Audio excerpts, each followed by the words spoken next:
faire des ravages. Quelle est la situation au Mali? Nous en parlons ce soir avec Malick Sène, le secrétaire exécutif du Haut Conseil national de lutte contre le sida. Merci M. Sène d'avoir répondu à notre invitation. Est-ce que les indicateurs dont on parle, les indicateurs qui sont la baisse de la mortalité, la baisse des nouvelles infections et la hausse du nombre de personnes sous traitement, est-ce que ces indicateurs sont aussi valables pour le Mali? Oui, ces indicateurs sont très valables pour le Mali. Le Mali a fait beaucoup d'avancées ces 5 dernières années avec la mise en place de beaucoup de programmes. Mais si on regarde globalement, sur le plan international, le sida a atteint des pics assez importants, mais ces dernières années, nous voyons ces pics chuter. Nous sommes en train d'aller vers l'inversion justement de la tendance. Au lieu que la tendance aille à la hausse, la tendance va à la baisse maintenant. Au Mali, nous suivons justement cette même tendance-là. On avait un taux de 1,7% il y a quelques années, en 2001 déjà. On est descendu à 1,3% en 2006. Et c'est tous les 5 ans qu'on fait justement cette enquête sur le plan national. C'est-à-dire la prochaine enquête, c'est quand? La prochaine enquête devait avoir lieu en 2011, mais faute de moyens, le ministère de la Santé et les différents partenaires n'ont pas pu achever, mais l'enquête est en cours toujours. Nous attendons qu'à la fin de cette enquête-là, le taux du Mali puisse baisser en dessous de 1%. Comment mesurer en fait un peu l'impact des choses sans avoir cette enquête-là? Est-ce que vous avez des indicateurs quand même? Oui, il y a d'autres indicateurs qui sont là. Au lieu d'attendre les 5 ans, par exemple, quand les femmes enceintes vont dans les hôpitaux, on essaie de suivre ça. Et ensuite, il y a des sites sentinelles un peu partout. Et ces sites sentinelles permettent justement d'avoir une idée de l'évolution, de l'inversion des tendances au Mali. Est-ce que ça donne une idée vraiment de la chose au niveau global de la population? Ça donne une idée au niveau global de la population, mais malheureusement, avec les problèmes politiques que vous connaissez, les problèmes surtout sécuritaires en ce moment, la division du Mali en 2 parties, il y a une partie du pays que nous n'arrivons pas à maîtriser et où nous n'avons pas beaucoup d'informations. On peut espérer qu'on est en dessous des 1,3% aujourd'hui? Nous souhaitons que nous soyons en dessous de 1,3% si les tendances sont maintenues.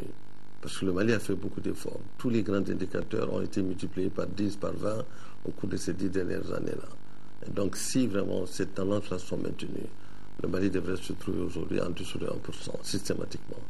Mais malheureusement, avec la crise financière que nous avons connue, avec les difficultés également que nous avons en ce moment, les problèmes de perturbation sécuritaire, humanitaire au nord, nous craignons qu'on assiste à une recrudescence là-bas, dans la mesure où il y a des violences de toutes sortes, des viols de toutes sortes, etc. Et nous avons beaucoup peur pour cela, pour cette partie. Est-ce qu'on peut savoir un peu quels sont les domaines dans lesquels le Mali a eu le plus grand nombre de résultats, les meilleurs résultats? Oui, par exemple, si vous regardez le nombre de sites de dépistage, en 2003, le Mali avait 22 sites et en 2010, on avait 266 sites. Donc vous voyez, il y avait seulement 22, on est passé à 266. Ensuite, le nombre de centres de protection, de prévention de la transmission de la mère à l'enfant, on avait 13 centres et aujourd'hui on est à 307 centres. Sinon même, c'était en 2010. En 2011, les statistiques montrent que nous sommes passés jusqu'à 311. Sur 703 communes, par exemple, nous avons plus de la moitié qui sont couvertes. Et il faudrait que justement nous puissions continuer à mettre au moins un centre dans toutes les communes. Et il y a de grosses communes de Bamako qui ont besoin pas d'un centre, mais de beaucoup de centres. Ensuite, les sites de traitement, par exemple, étaient en 2003, il n'y avait que 3 centres à Bamako. C'était le Gabriel Touré, c'était l'hôpital du Poingé, c'était l'hôpital mère-enfant. Il n'y avait que ces 3. Tout le Mali venait justement à Bamako pour se faire soigner. Mais aujourd'hui, nous avons à peu près 86 centres sur l'ensemble du territoire. Diviser ces 86 par le nombre de régions que nous avons, vous allez comprendre qu'au moins dans chacune des régions, il y a plusieurs centres de traitement. Et ensuite, le nombre de personnes dépistées était à 5 000. Nous sommes maintenant à peu près à 140 000 qui sont dépistées. C'est faible encore. Sur 15 millions d'habitants, c'est très faible, mais il faut que les gens continuent justement à se faire dépister. Mais quand vous regardez également le nombre de personnes sous ARV, autrement dit sous traitement, c'est là où nous avons fait beaucoup de progrès, parce qu'on est parti de 1000 personnes à peu près à 33 000 personnes. Et c'est beaucoup, ça faisait à peu près plus de 75% des malades du Mali qui étaient sous traitement, qui avaient besoin de traitement, qui étaient sous traitement. Si vous regardez par exemple le Mali, on peut croire que nous avons une population, on peut prendre une population de 15 millions d'habitants, grossièrement. Mais sur ces 15 millions d'habitants, vous avez 96 000 qui sont infectés. à peu près 100 000 qui ont le virus. On arrondit à 100 000. Donc sur les 15 millions, s'il y a 5 000 qui ont le virus, cela veut dire qu'il y a 14 900 000 qui sont saines. Et donc notre responsabilité à nous, c'est de faire de telle sorte que les 100 000 soient soignés et que les 14 900 000 soient protégés et qu'ils ne prennent pas la maladie pour aller augmenter le nombre justement de malades de l'autre côté. Parce que le traitement coûte excessivement cher, beaucoup plus cher que la prévention. Donc, c'est là où le ministère de la Santé, dans le domaine justement de ceux qui sont malades, le ministère de la Santé, de par son rôle régalien, fait beaucoup là-bas. Et dans l'autre partie maintenant, pour la prévention, tous les départements confondus, sur un plan multisectoriel, chacun devrait faire ce qu'il peut faire dans ces espaces d'intervention. Vous l'avez souligné tout à l'heure, on sait que le dépistage volontaire n'est pas très rentré dans le mœurs. On sait que vous avez mis l'accent en son temps beaucoup sur la sensibilisation par rapport à la prévention. Est-ce à dire que la sensibilisation n'a pas fonctionné comme il faut? C'est pas que la sensibilisation n'a pas fonctionné. La sensibilisation va fonctionner, mais il y a nos cultures, il y a nos façons de voir. Les gens ont peur aussi. Les gens ont peur de savoir qu'est-ce qu'ils ont. Mais je pense que cette peur ne devrait pas être là. Parce qu'à l'époque, on avait peur, parce qu'une fois qu'on déclarait que vous aviez le sida, vous pouviez mourir parce que les médicaments étaient chers. Mais maintenant, le gouvernement donne gratuitement les médicaments. Si vous vous dépistez à temps, on va vous soigner et vous pouvez vivre comme tous les autres là, et sur le long terme. Par contre, si vous ne le faites pas, vous mettez votre vie en danger et vous mettez la vie de votre famille en danger parce que vous allez continuer à contaminer, vous allez avoir des enfants qui vont naître avec le virus et donc ça c'est votre responsabilité de donner naissance à des enfants qui sont déjà contaminés si vous n'allez pas vous dépister et si vous ne faites pas justement le traitement. Vous avez l'impression que la population cerne vraiment l'ampleur de la chose aujourd'hui? Pas tellement. Il y a des endroits où il y a toujours le déni, il y en a qui ne croient pas au VIH-Sida. Il y en a qui pensent que c'est la sorcellerie, ou bien ils sont malades, ou bien c'est ceci, c'est cela. Notre responsabilité, avec particulièrement la communication, les gens de médias, c'est d'aller dans ces coins où justement on ne peut pas y aller. Surtout avec les informations pour que les gens comprennent que le sida est une réalité. Et que cette réalité est là avec des dispositions qu'il faut prendre pour que justement on ne prenne pas cette maladie. Et c'est ce que nous faisons avec toutes les petites radios de proximité, dans toutes les langues nationales. Nous essayons d'apporter le message justement. Vous aviez un moment accentué le message sur certaines couches que vous aviez considérées comme à risque, les travailleuses du sexe, les routiers. Est-ce que les chiffres qu'on a présentement dénotent un changement de comportement au niveau de ces couches? Il y a effectivement, on m'a dit, le sida se comprend de deux manières. Ça vient par les personnes à risque et ces personnes à risque sont influentes dans des zones à risque. Donc vous voyez, parmi ces personnes à risque, vous avez par exemple les professionnels du sexe. Et là, il y a eu beaucoup de progrès. Il y a quelques années, il y a 2-3 ans, ces professionnels du sexe étaient à un taux de 35%. Autrement dit, sur chaque 3 personnes, il y avait une professionnelle du sexe qui était infectée. Alors que sur 100 Maliens, il y a une personne qui est infectée. Donc, ils sont passés de 33, 35 à 24 aujourd'hui. Donc, il y a un progrès énorme à ce niveau-là. Ensuite, comme vous avez dit, il y a des hommes qui ont le sexe avec les hommes, les hétérosexuels, qui ont un taux très élevé aussi, 17%. Alors que les autres ont 24%, eux, ils ont 17%. Ensuite, il y a les routiers, il y a les coxers, il y a les vendeuses ambulantes, il y a les petites bonnes qui viennent des villages, etc., etc. Donc, voilà des personnes à risque. Mais ces personnes à risque aussi se déplacent en suivant les zones de développement, les zones de croissance, telles que les gares routières, telles que les zones minières. Les zones minières constituent un autre problème au Mali aujourd'hui. Et ensuite, les grands axes, les grands carrefours, l'OFI du Niger, les zones de production agricole, la CMDT, que nous devons protéger pour que le développement du Mali même ne soit pas pris en otage pour cela. Au moment où nous célébrons cette journée, quels sont en fait les défis pour le Mali en la matière? Les grands défis pour le Mali, c'est des défis de financement essentiellement. Nous avons une moyenne de l'ordre de 16 milliards de dépenses par année. 16 milliards. Et sur ces 16 milliards, 82% sont financés par l'extérieur. Le Mali intervient pour 18%. Sur ces 18%, vous avez 12% qui sont financés par le budget d'État. Vous avez 4% qui sont financés par le secteur privé pour protéger leur personnel. Et vous avez 2% qui sont financés par les populations elles-mêmes.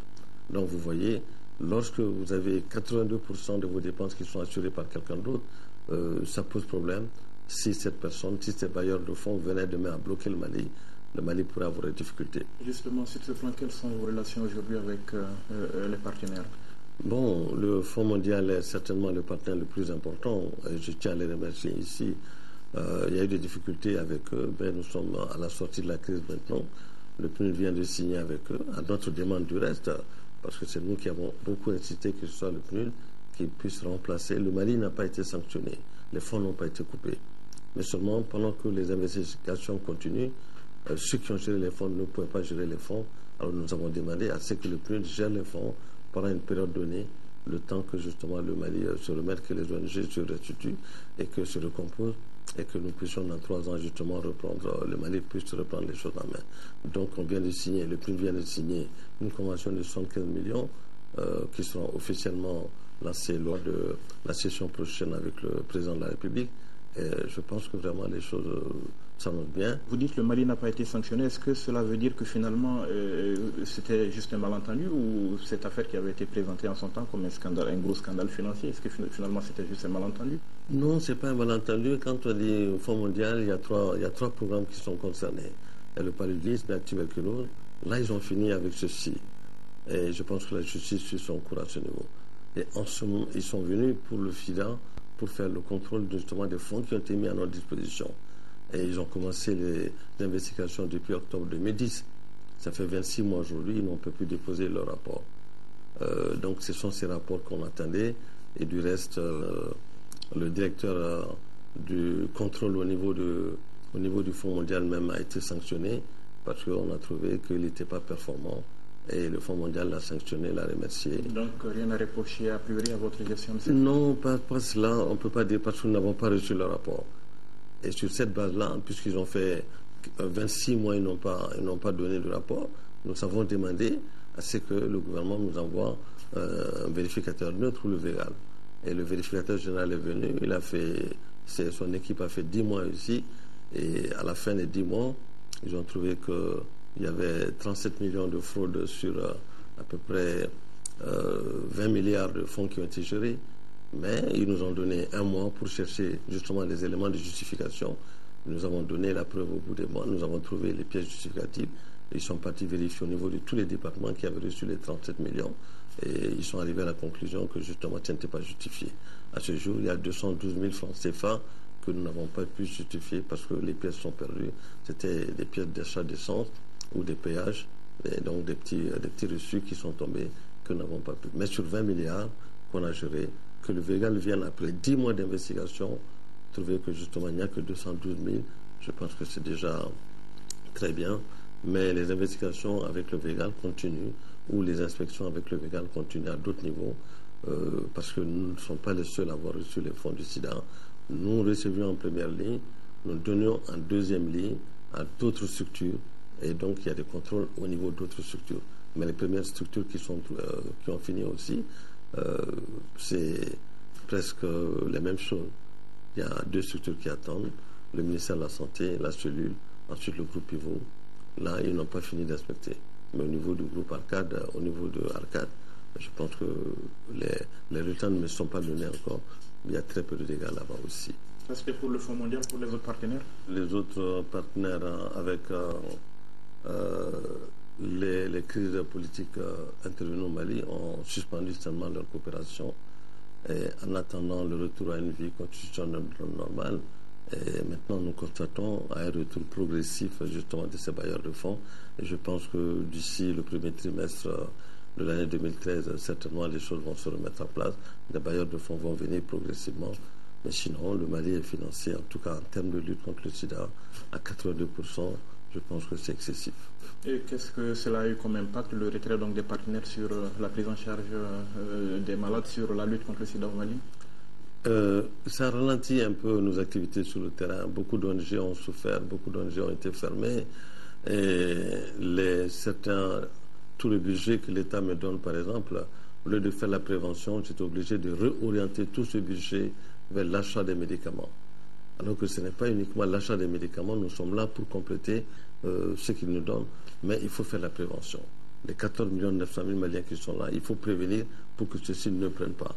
Alors si l'argent qu'on nous donne, au lieu de prévenir, on le met uniquement sur le traitement, nous risquons d'avoir beaucoup de nouvelles infections, alors que maintenant les grandes tendances, c'est d'aller vers l'élimination des nouvelles infections, qu'il n'y ait plus de nouveaux cas de VIH-Sida. Ce qui risque de compromettre un peu les résultats. Ça peut compromettre, ça va compromettre les problèmes de financement. C'est pour ça que nous demandons la création d'un fonds national. Et pour que le Mali puisse assumer sa souveraineté sur ce plan-là, parce que demain, si toutefois les bailleurs de fonds arrêtaient les fonds, les financements, pour une raison ou une autre, des raisons de crise internationale, des raisons de tsunami quelque part, nous serons en difficulté. Et pour ne pas attendre que nous soyons en difficulté, il faudrait qu'on prenne des dispositions pour créer ce fonds, comme d'autres pays l'ont fait. La Côte d'Ivoire a son fonds national. Le Burkina Faso, ils ont leur fonds. Le Rwanda a son fonds. Tous ces grands pays-là, ils ont leur fonds. Et pourquoi nous n'avons pas le nôtre? Parce que le budget d'État donne une bonne partie, disons, des ressources assez importantes. Mais ce sont ces ressources qui devraient certainement aller alimenter en partie ce fonds national, mais qui devraient être appuyées par d'autres ressources. Par exemple, les routiers, j'ai dit tantôt, les gros camionneurs là, sont beaucoup dans la propagation du VIH-Sida. Donc il faut que les routes contribuent justement à supporter cette maladie-là. Les miniers sont beaucoup dans la propagation du VIH-Sida. On va chercher de l'or dans des villages très lointains. Et ces villages n'avaient rien, mais lorsqu'ils vont venir s'installer, le VIH va faire son apparition dans ces villages-là. Il faut que ces miniers interviennent comme en Afrique du Sud, comme au Ghana et comme dans d'autres pays. Alors tout pays qui veut avoir un destin minier devrait se préparer justement pour faire face à la lutte contre le VIH-Sida. Parce que le VIH-Sida suit la croissance. Si je ne me trompe pas, vous êtes dans le plaidoyer pour ce fonds national depuis un bon bout de temps. Qu'est-ce qui bloque en fait? Simplement, on devait faire des études pour montrer quelles sont les possibilités, quels sont les secteurs qui devraient être. Et malheureusement, nous n'avons pas eu les ressources nécessaires pour prendre un consultant pour faire cette étude. L'année dernière, le PNUD a fait ce travail-là. Et c'est ce document qui nous permet maintenant de proposer ça sur la table des décideurs. L'année dernière, déjà, on avait fini. Les documents ont été déposés lorsque les changements politiques sont intervenus. Donc, cette année, nous réagissons tellement les documents et nous avons introduit déjà, nous avons fait un plaidoyer auprès de l'Assemblée nationale, auprès des membres du gouvernement, auprès de la communauté nationale. Je pense que cette année, ça va aboutir. Et les pays dont vous avez parlé tout à l'heure, qui ont réussi à mettre en place ce fonds national, qu'est-ce que cela a changé chez eux? Ils sont moins dépendants de l'aide internationale. Je pense que c'est ça, c'est ce qui est important. Ils sont moins dépendants et à terme, il faut que le Mali aussi soit moins dépendant de l'extérieur. Ça ne veut pas dire que ce fonds national va remplacer les bailleurs de fonds qui vont venir. Non, les deux seront simplement complémentaires, mais ils ne seront pas concurrentiels. Ce que les bailleurs de fonds ne veulent pas financer, nous allons les financer. Par exemple, on vous demande de créer un centre. On va vous donner des équipements pour créer ce centre. Donc vous devez former le personnel. Mais ils disent non, nous n'avons pas confiance aux formations, nous ne faisons pas de formation. Vous ne pouvez pas créer le centre, mettre les équipements dedans sans former le personnel.